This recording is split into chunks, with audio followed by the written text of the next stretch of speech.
Principles for Success, an ultra mini-series adventure in 30 minutes and in 8 episodes. Episode 5, Everything is a Machine. Sometimes things happen that are hard to understand.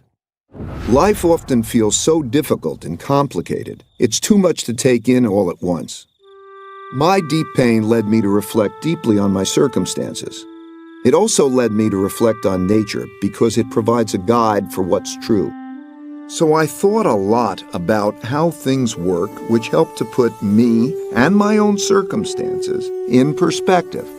I saw that at the Big Bang, all the laws and forces of the universe were created and propelled forward, interacting with each other as a perpetual motion machine, in which all the bits and pieces coalesce into machines that work for a while, fall apart, and then coalesce into new machines. This goes on into eternity. I saw that everything is a machine. The structure and evolution of galaxies, the formation of our own solar system, the makeup of Earth's geography and ecosystems, our economies and markets, and each of us. We individually are machines made up of different machines. Our circulatory system, our nervous system, that produce our thoughts, our dreams, our emotions, and all the other aspects of our distinct characters. All of these different machines evolve together through time to produce the realities we encounter every day. And I realized that I was just one tiny bit in 1 nanosecond deciding what I should do. While that perspective might sound very philosophical, I found that it was very practical, because it showed me how I could deal with my own realities in a better way. For example, I observed that most everything happens over and over again in slightly different ways. Some in obvious short-term cycles that are easy to recognize, so we know how to deal with them, like the 24-hour day. Some so infrequently that they haven't occurred in our lifetimes, and we're shocked when they do, like the once-in-a-100-year storm. And some we know exist, but are encountering for the first time, like the birth of our first child. Most people mistakenly treat these situations as being unique and deal with them without having proper perspective or principles to help them get through them.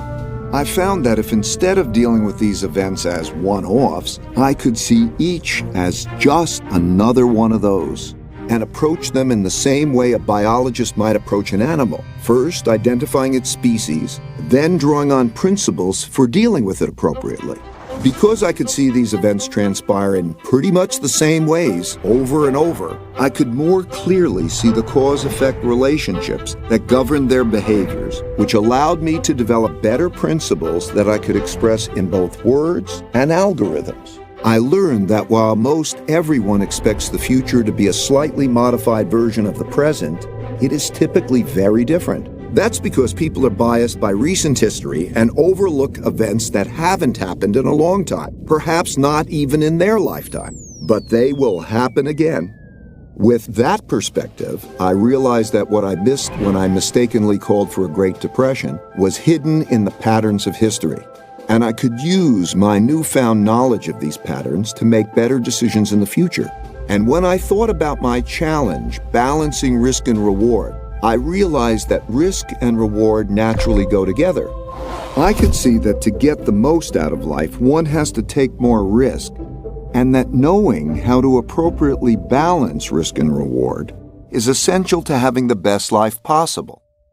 Imagine you are faced with the choice of having a safe, boring life if you stay where you are, or having a fabulous one if you take the risk of successfully crossing a dangerous jungle. That is essentially the choice we all face. For me, the choice was clear, but that doesn't mean the path forward was without challenges. I still needed to face 2 big barriers that we all must face. In episode 6, I'll share some invaluable techniques I learned about how to best do that.